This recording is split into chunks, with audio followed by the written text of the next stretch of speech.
Bike வச்சிருக்காங்க நம்மளுக்கு ஏன்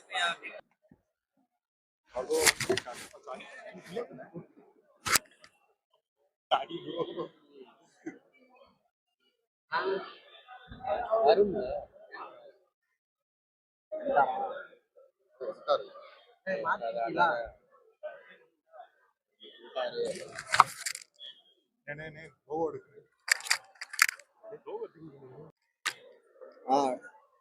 இல்லை எடுத்துக்கங்க டிபார்ச்சர் அதான் இருந்தா சோர்ஸ் வருது சோர்ஸ் வருது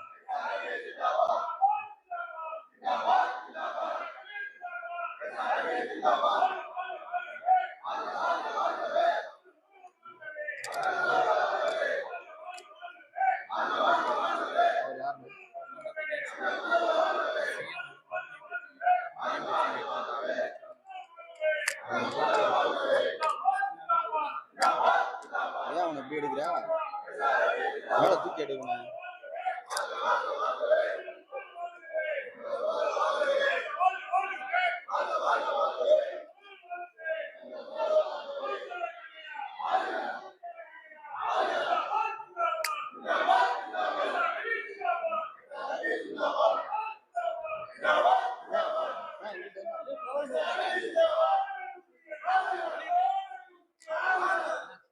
என்ன நம்பர் சார் ஒரு சார் திருப்பரங்குன்ற இஷ்யூஸ் என்ன சொன்னாரு விடு அண்ணா அதை எடுக்கலாம்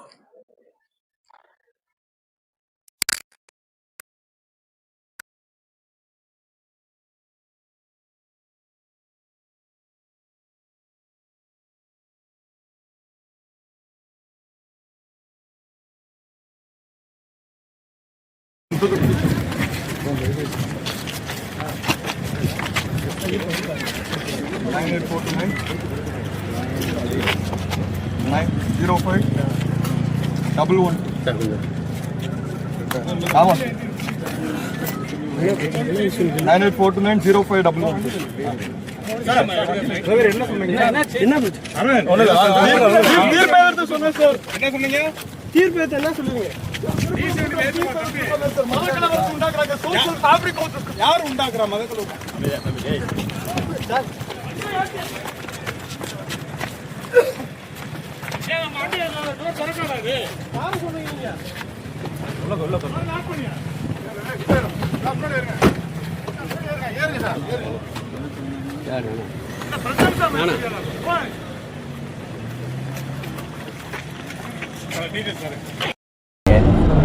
சிஎம் வரும்போது நீங்க ஏதோ அவருக்கு எதிராக கோஷம் போட்டதாகவும் ஜட்ஜிக்கு எதிராக கோஷம் போட்டதாகவும் ஒரு வீடியோக்கள் வந்து வருது.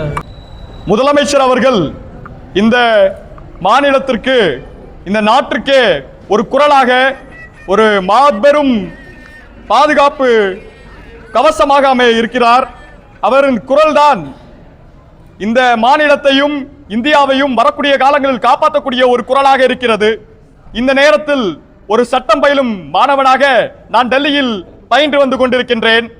காலையில் நான் பத்திரிகையை பார்த்த பொழுது, பேப்பர்களை பார்த்த பொழுது, அவர்கள் பாசிச கருத்துக்களை, பர்சனல் கருத்துக்களை ஜஸ்டிஸ் அவரது ஜட்மெண்டில் இணைத்து எழுதியதை போல் எனக்கு தென்பட்டது. அவர் ஒரு நிகழ்ச்சியிலும் அதையொட்டி அவர் பேசியிருந்தார். அந்த ஜட்மெண்டில் தான் என்னால் அந்த தீபத்தை ஏற்ற முடியவில்லை. ஆனால் இந்த ஒரு மன்றத்தில், அவர் சென்றிருந்த மன்றத்தில் நான் ஏற்றி விடுவேன் என்று கூறியிருந்தார். அதை கண்டு நான் மிகவும் கவலை அடைந்தேன். அதையொட்டி நேற்று சிஎம் அவர்கள் மிகவும் புரட்சிகரமான ஒரு ஸ்டேட்மெண்டை கொடுத்தார். அவர் என்ன கூறினார் என்றால், நான் இதை செய்வோம், இதன் கான்சிக்வன்சஸை நாம் பார்த்துக் கொள்ளலாம் என்று கூறினார். அந்த தைரியத்தில் தான் அந்த கோஷத்தை நான் எழுப்பினேன். என்ன கோஷம்?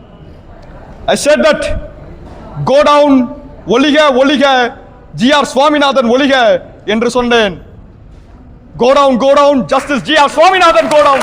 கரப்ஷன் என்பது பணத்தினால் மட்டும் ஆகிறதல்ல, கருத்துகளாலும் ஆகக்கூடியது. அதை போன்ற கரப்டட் கருத்துக்களை கொண்ட ஜட்ஜிகள் என்று இருக்கிறார்கள். எங்களது பாராளுமன்ற உறுப்பினர் மாண்புமிகு ரைட் ஆனரபிள் கனிமொழி கருணாநிதி அவர்களிடம் ஒரு லெட்டரை என் மூலமாகவும் இந்த தொகுதியின் சார்ந்த மற்ற மாணவர்கள் மூலமாகவும் கொடுத்திருக்கின்றோம். அவர்கள் ஒரு ஸ்பெஷல் மெஜாரிட்டியை பார்லிமெண்டில் பாஸ் செய்து இந்த ஜஸ்டிஸை அவருக்கு தகுந்த நீதியை வழங்கி தருவார் என்று நான் நம்புகின்றேன்.